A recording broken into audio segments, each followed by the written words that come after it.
Welcome to the Dental Team Podcast. I'm your host, Kiera Dent, and I had this crazy idea that maybe I could combine a doctor and a team member's perspective because let's face it, dentistry can be a challenging profession with those two perspectives.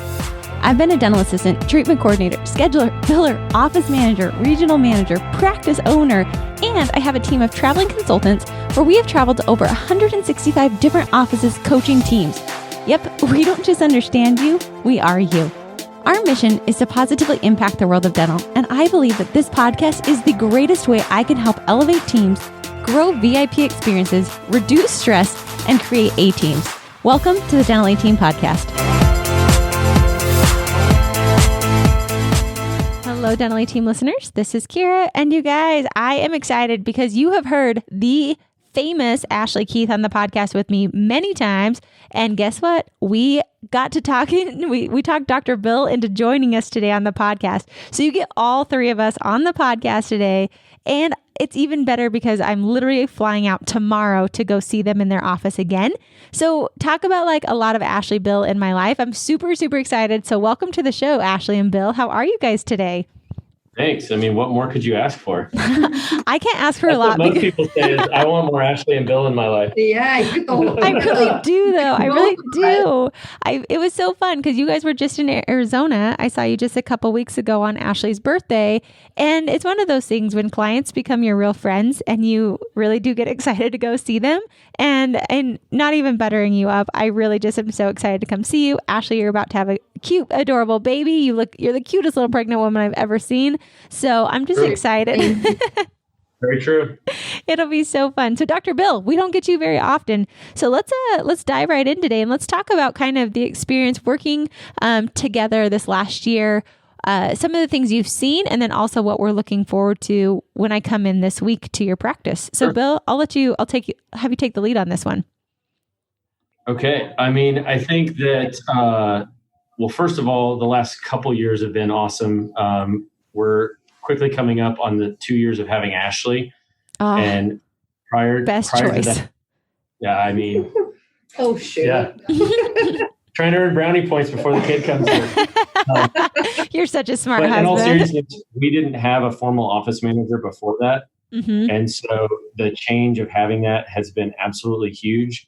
And actually, in the last couple of weeks, Ashley has transitioned to our chief operating officer, and we've brought Jeannie, who a lot of folks got to meet in Arizona. She's now our office manager. So it's been pretty awesome to see kind of the evolution of the business and the practice, as well as kind of the evolution of those two in that role. So that's pretty cool. I bet that's really fun. And I love that.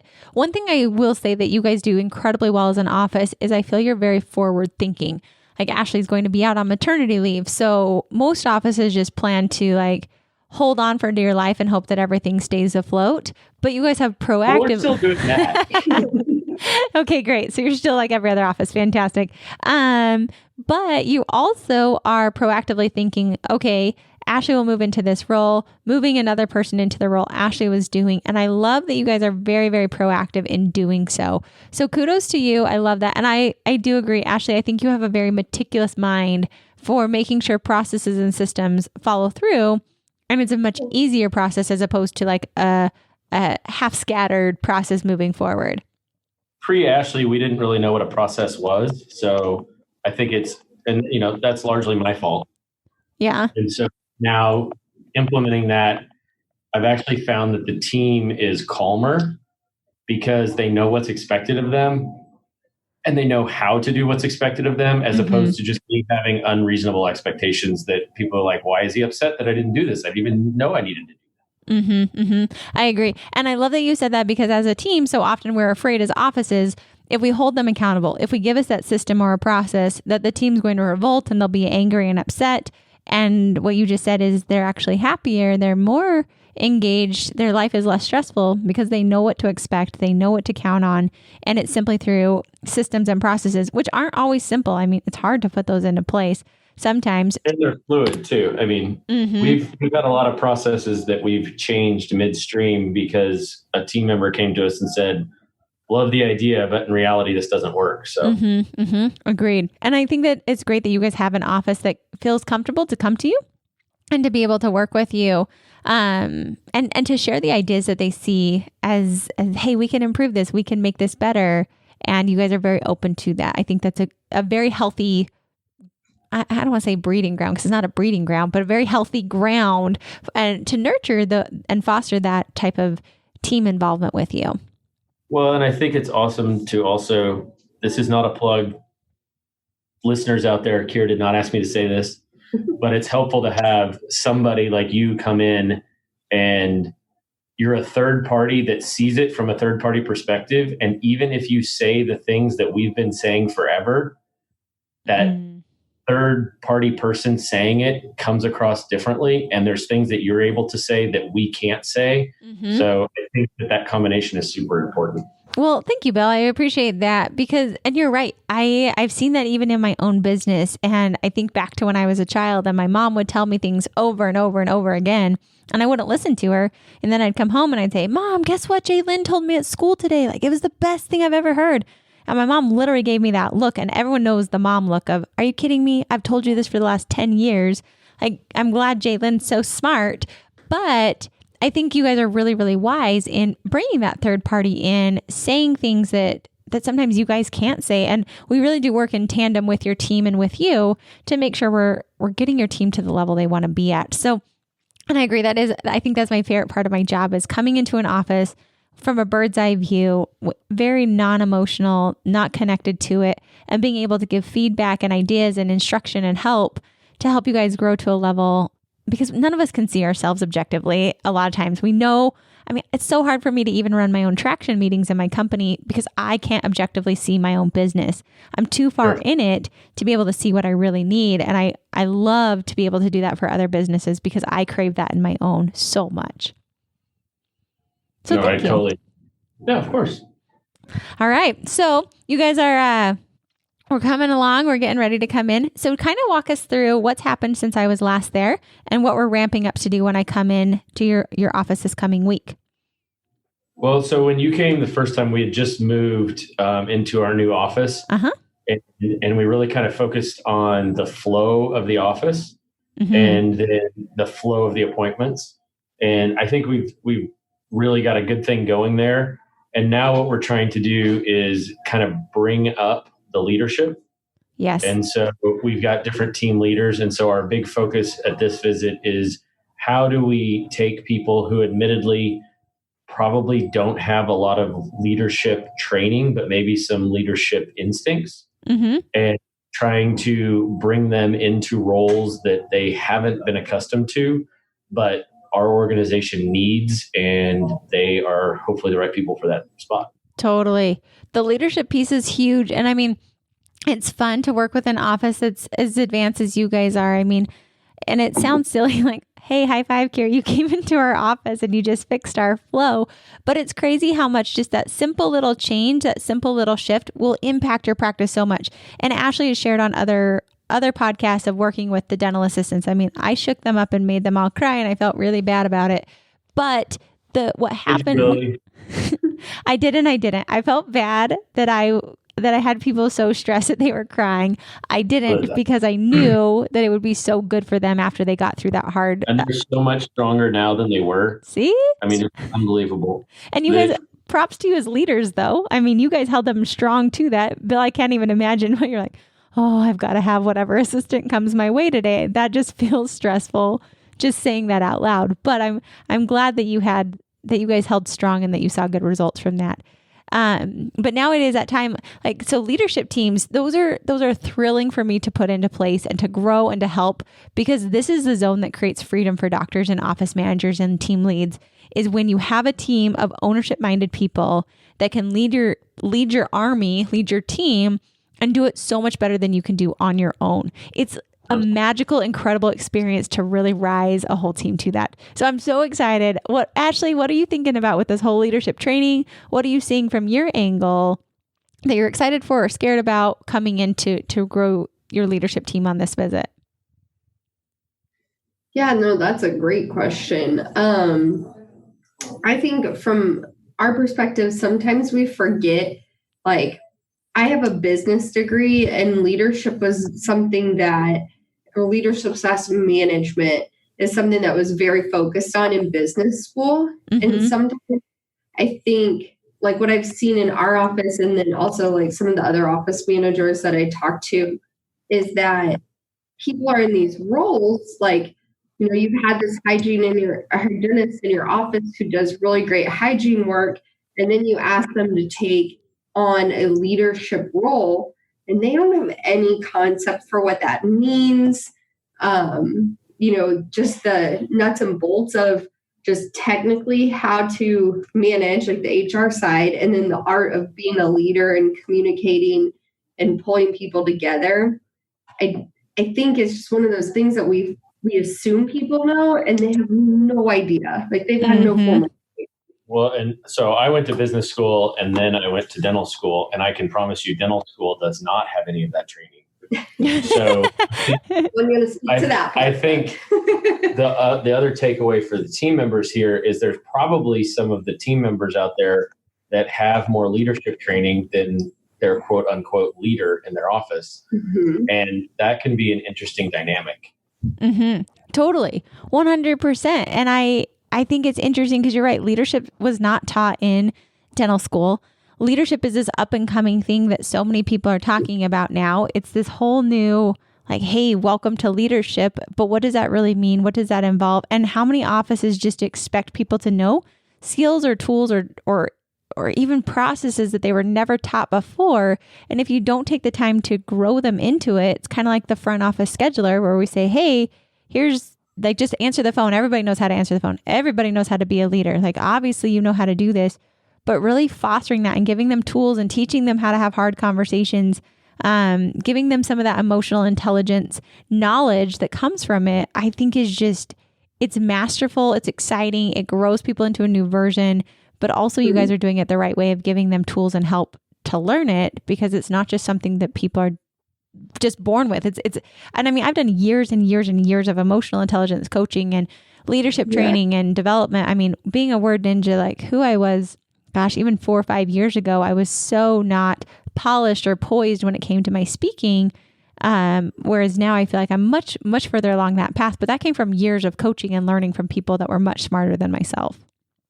Oh yeah. And, you know, I think you can do a lot. Like there's tons of great books and stuff out there that, you know, we've had our little leadership team read that set a good stage. But I think, you know, I'm excited to see what happens when we take people out of their like everyday grind and really focus on it, because there's so much to leadership that, you know, I think it just is something that we need to focus on, and it's time in our office for it for sure. I'm excited because there's a quote that I've just been obsessing over. I talked about it at Voices of Dentistry when I was there this last weekend. I've been talking about it on a lot of my coaching calls today and with my team as well. And the quote is like, are we majoring in minor things? And thinking about in an office, like I just did a coaching call with another one of my clients today, and they realized what was holding them back is they weren't having their leadership team meetings. They have a leadership team in place, high five, but they weren't actually making time for those meetings because, as we all know, everyone's so busy that they just didn't have time for it. We would schedule patients because we didn't realize how valuable those meetings were. And I think so often that's what people do is they major in minor things. They don't realize, hey, if we invest 1 or 2 hours into our leadership team, they're going to do hours of forefront knowledge and work that is going to take your workload down exponentially just because you invested in them for that. So let's dive into, because I think leadership's such a broad topic that so many people are, you know, a little intimidated by, a little scared of, or like, what does leadership even encompass? And both of you have more leadership than most people. What do you guys see as leadership that offices are lacking in, or team members are needing help coaching in? What do you guys see as like true fundamental leadership 101? I'll let either of you answer that one. I mean, I think to me, the biggest thing is, are you able to see the need, then figure out how to solve the problem, which may or may not be you solving the problem, but then delegate and figure that out. And then also knowing when something is more of a problem than is maybe your, for lack of a better term, like pay grade or skill set or whatever it might be, and then going to the right people at that time. So, and that is true on all levels. Like, you could have a sterilization tech that has leadership in being able to solve minor problems amongst their team, or you could have leadership in the person that's running the entire organization. And taking that and fostering that, I think is what our real goal is trying to help our teams be able to function as a group better. I think that a leader brings people together and not apart. Sure. Absolutely. And then fixing those little minor things as their group, as opposed to expecting us to fix all the problems. Totally. That point right there is the one that I love the most, of empowering your team and your leaders to be able to solve the problems instead of running to you and taking up your time on that. And not that you don't have time or you don't think it's important, but if you can empower a team to have true leaders and strong ownership mindsets and leadership mindsets, you have so much freedom, and then the problems that are coming to your desk are actually the ones that really do need your opinion and your approval and your help, as opposed to all these small things that so many other people could take care of if they just had that mindset to do so. Yeah. And I would put like this little, in for a business owner. So whether it's, a husband-wife team like us or just the doctors, like if you're, and this goes right back to your majoring in minor things. If you are so concerned as the business owner about what is happening in your sterilization center, as opposed to just saying, hey, like there are standards and metrics we need to meet within sterilization, state laws and everything as well, and that's where your focus is, instead of the business owner really driving the strategy of the business. How are we going to get overhead down? How are we going to grow? Thinking about your marketing strategy, like that's where you get stuck. You really do. You're solving problems that these people who literally work in sterilization every single day should be able to say, hey, wait, like this is broken. We need to fix this process, and be able to provide a, solution that works within all the guidelines. That's where we're really focusing, so that, Bill and I have more time to think about the direction of our office and, what's our 5-10 year plan, those types of things. Yes. And that's kind of a weird role. I know when I start to morph into that role of thinking bigger, it feels a little scary, because that's a zone I've never really walked into. I don't really know what that exactly looks like, but I know how to take care of fires all day long. So many people resist bringing in a leadership team or delegating to other people, because they're almost scared of like, well, what am I supposed to do with my time? But it's crazy cool, because as soon as you free yourself up, so many ideas come, so many opportunities come, so many pieces like that will come for you, that you then realize, oh my gosh, why have I not done this sooner? And I also love that you said like utilizing your team, because they're looking at the world through all their different zones, all their different areas of specialty, and having them help create solutions. It's a freeing world. And then everyone's really, I say like you're in your zone of excellence. Every person's really firing in their zone of excellence to rise the whole team to a higher level of being. So I think it's genius what you guys are doing, and I'm excited to go on this leadership journey with you and developing. I think the hardest part for me is I never thought of myself as a micromanager, which I really don't think I was, but you have to accept that while things are going to run well, they might not run exactly how you pictured them. Yep. And there might be things that are done that aren't perfect, but that doesn't mean to throw out the whole leadership team. Like, you just need to correct that one little item and then move forward. Whereas I think some people's reaction is, well, this was screwed up because I delegated it, so therefore I'm never going to delegate it again. And I don't think, so this is my like leadership brain and my 2 cents for what that's worth. I don't think about delegating work to people. I think about leveraging their skills against the work that I need completed. And if you think about it that way, it changes, because you're not just saying like, okay, Bill, like, you're going to do this and I'm going to walk away from it. It's like, you're going to run that, And like, I'm still going to have some oversight to that. So I'm so comfortable, but it's just that like little shift in mindset that's really changed the bar for me and how I'm working with my teams this year. But for the most part, they come up with better ideas than I had originally. It just that little bit of change still feels like gives you the power to say like, okay, I'm still in control of this. It's still my office. It's still, I'm the owner of, whatever we're trying to achieve.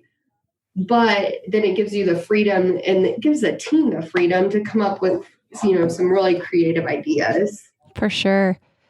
And to your point, Bill, when you said that, I thought, yes, how often do I have this beautiful plan that I roll out to delegate to them? And in my mind, they're going to paint the picture with blue and red, and it's going to be gorgeous. And it comes back to me in green and yellow. And I'm like, oh, that's definitely not what I had pictured. But is green and yellow bad? No, it's not. And I think me questioning myself, even though it doesn't look how I thought it was going to look, really assessing to see, does it really matter? Or is that just me being like nitpicky on it? And I think it's, I found if I really have a strong opinion on certain things, I need to be really good at the parameters I give them. And then it's fun. It's really fun because I play it as a game, as someone who's learning to delegate and to give things away.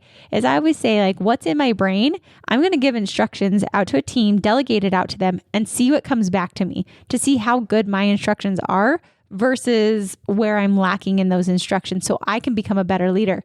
And another tip I always say is, and this is a hard one, but it's really helped me as I've grown and evolved and grown some other teams on leadership, is once you delegate a task, it never comes back to you.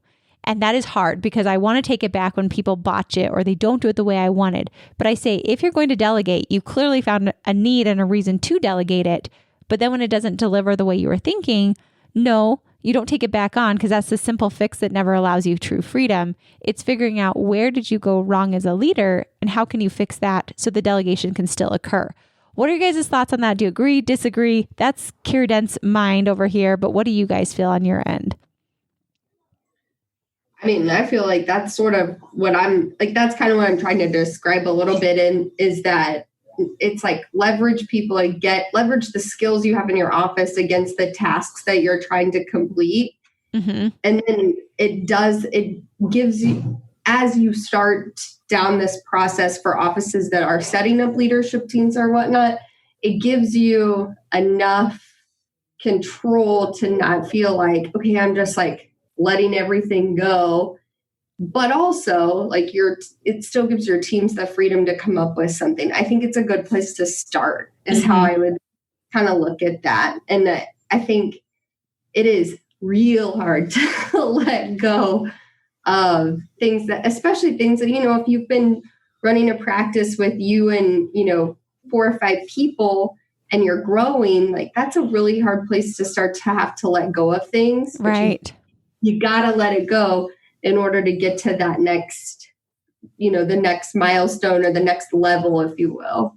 Oh, for sure. And it's really interesting because I have my planner open and I'm doing this. I don't know if you guys have heard of this book. It's which one is it? It's this really huge honkin' book this year. I don't know why I bought it, but it's pretty cool. It's the Law of Attraction journal this year. And it's funny because today the quote on this week, and I had it open as we were on our podcast, and it says, whether you think you can or you think you can't, you're right. And that's from Henry Ford.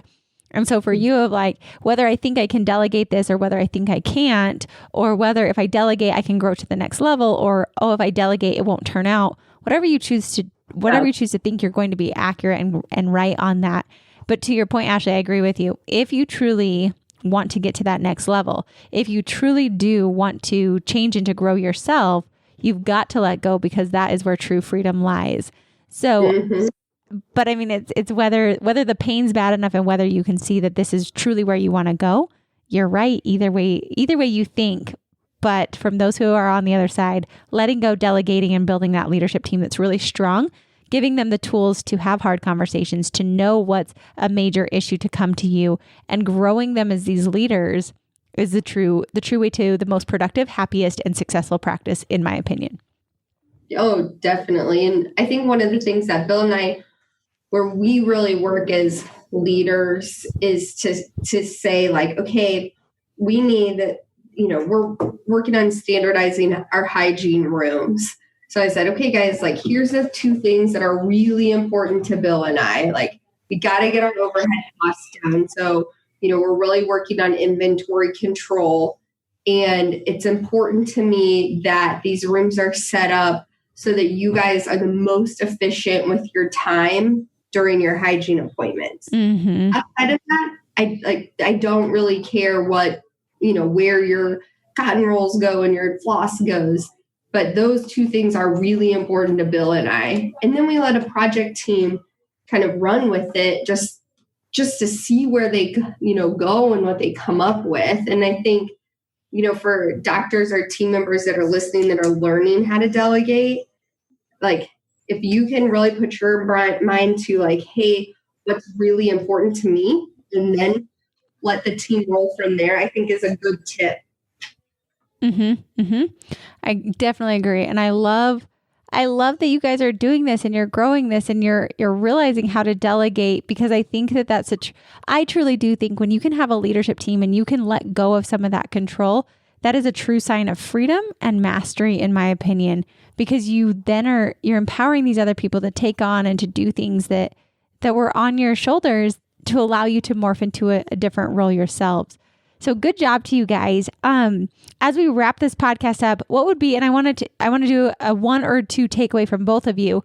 What would be some tips you would recommend to people, whether it's in the last 2 years of ownership? What were some really big things that grew you forward, things that you would recommend? It could be a leadership team. It could be changing dental assistants, whatever it is. What would be, let's do 2 from each of you. What would be 2 tips or ideas that you would have that you'd recommend to our listeners? Ash, we'll start with you. We'll do 1 and 1 and we'll go back and forth. So Ash, what would be 1 tip or thing you'd recommend to people? Bill and I are literally looking at each other and I'm like, you go first. Don't worry. I'll always call somebody. Ash, you're first. We got a good laugh out of that. So what I would say is, I think one good tip is be open-minded. I think particularly working with a consultant or coach, or starting your leadership team, I think you just have to approach everything. And I love your quote, like what your mindset is what is going to happen. Mm-hmm. And so I think if you have a scarcity mindset and you're like, hey, this isn't going to work, my team will never change, we'll never adopt processes, that's what's going to happen. Totally. So that would be my number 1 thing, is go into it with an open mind. I like that. Good. Thank you, Ash. What about you, Bill? What's one of the things you'd recommend? I would say make yourself the dumbest person in the room. So by that, I mean, like DSN's been huge for me. And, finding a group, wherever that group is, of people that have already done it, and then attempting to offer some value to them, which I don't know that I ever do, but I sure try. But picking other people's brains because somebody's done it, and don't be afraid to admit, your problems. I think a lot of times people just want to put on this persona that everything's dandy, and it's not always great. And once you kind of open that door, people will also open up and share what they did to fix that problem, or whatever. So, I think trying to surround yourself with people smarter than you is big. It's very easy for me to find people smarter than I am. Stop. You guys are super smart and you do add a lot of value. But I do agree with what you said on that of, I love how you said it, like, be the dumbest person in the room. Because at first I was like, what? Like, exactly are you meaning on that? But I do agree, when you can surround yourself with people far smarter than you, that have gone the path, that have done it, someone else has done that. And if you just ask and you're vulnerable and you don't put on this front, you truly level with where you actually are, that's where you guys can grow so much. And I think you guys are both so open and receptive and always asking for how to improve and then sharing what you've learned along the way. I mean, you guys are a gold mine of information. And I definitely agree with what both of you said. All right, Ashley or Bill, do either of you have one other gem that you want to leave or something that you would do? I'll let you guys have the awkward stare off of who wants to go next. It's going to be great. I'm not going to call on someone. Hey, I got you. You got, okay, there we are. Yeah. Well, I'm a big time Rachel Hollis fan, and this morning her, it was on her Instagram or something that I saw, but it kind of resonated to me. But it's like what she was saying is someday will never come, and she was talking about like, the tragic event of Kobe Bryant passing with his daughter in that helicopter, but. I think about that in the dental office world of like, you know what, like we have all these great ideas, but you just start. Like, it doesn't matter if it's perfect or if you have the best, like well thought out process, like just get going, because you will always make an excuse not to do it. Or you'll be like, oh, someday we'll fix that, CEREC process, or someday we'll fix the insurance process. And it's like, no, like you will continue to settle for that because that is what you have, and you just need to get going on it. Totally agree. And I think it was another quote by Rachel Hollis, because you and I obsess about her. She's fantastic, and I love what she teaches. It said, focus on the next step, not the whole staircase. And I really love that, tying in with what you said of like, someday won't come. It's not like it's not going to show up. So focus on the next step, not the whole staircase, because the answers will come to you as you continue to move along and progress. And you're right. Someday really will never come. So just starting today is going to help a lot. I love that. Yep. Good point. All right, Bill, end us on a high note. What's your last one? I mean, I think just being honest. So, I don't think there's anything wrong with going to your team and just level setting with them and telling them what's up, both from a positive perspective and a negative perspective. I think a lot of times at the top, people want smoke and mirrors and, I don't want to share this information for whatever reason. I mean, there's really no questions about anything in our practice. And, we don't bluntly share, even as far as like what Ashley and I make, but from the information that we do share, if you wanted to back into it, you could probably figure it out. And I think that goes a long way when you're asking people to do things. And it doesn't just have to be about dollars. It's with anything. It's like, we're really struggling with this process and we can't really figure out what the best way to do it is. Does anybody have any ideas? Or I implemented this process and it was not the right way. I'm being honest that we need to fix it and move forward. But I think, kind of trying to hide positive things or hide negative things and then not being willing to admit when you're wrong doesn't serve you very well. Oh gosh, yes. And I love that you just said level with your team. And as you said that, what I heard on my side was that's where teams feel safe, because they know that you're going to level with them, positive and negative. You're going to be upfront with them. You're going to be open with them. And when you can be vulnerable as a leader, as an owner, as a team lead, when you can truly be fully vulnerable with them, I think that's where your team actually feels the safest. They feel the most empowered. They feel like it's very real. And it's not smoke and mirrors, and it's a place that they can trust. And I think that fosters the greatest area for failing and for growing and for trying different things, because your team knows that you'll be upfront with them and you'll be honest, and it won't be the smoke and mirrors that you so often get, which I think is a beautiful wrap to this. So thank you, Bill and Ashley, Dr. Bill, Ashley. I adore both of you so much. It's been beyond a pleasure and an honor to coach your team, to learn from you, to have a beautiful volley back and forth between those two worlds that I get to be a part of, and for just being great doctors, great team members, a great office that really, in my opinion, is positively giving back to the world of dental, which is what the whole mission of Dental A-Team is. So thank you guys. I truly can't thank you enough for being on the podcast, and also for the opportunity to come see you in a couple days. Well, get ready for some barbecue. Oh, you guys, they have the best food there too. So I am doubly excited. Not only are they fun, but they have great food too. So super excited. Thank you guys. Thanks. All righty, guys. Thank you again, Ashley and Bill. And thank you, Dental A-Team listeners. And we'll catch you next time on the Dental A-Team podcast. Thank you for listening. Thank you for being a part of our Dental A-Team family. Now we're going to take it to the world. So help us out. Help us positively impact the world of dental by leaving us a review, leaving us 5 stars. This is how we can spread it to the masses and help even more people grow to a better version of themselves. Thank you guys so much, and thank you for being a part of my Dental A-Team family.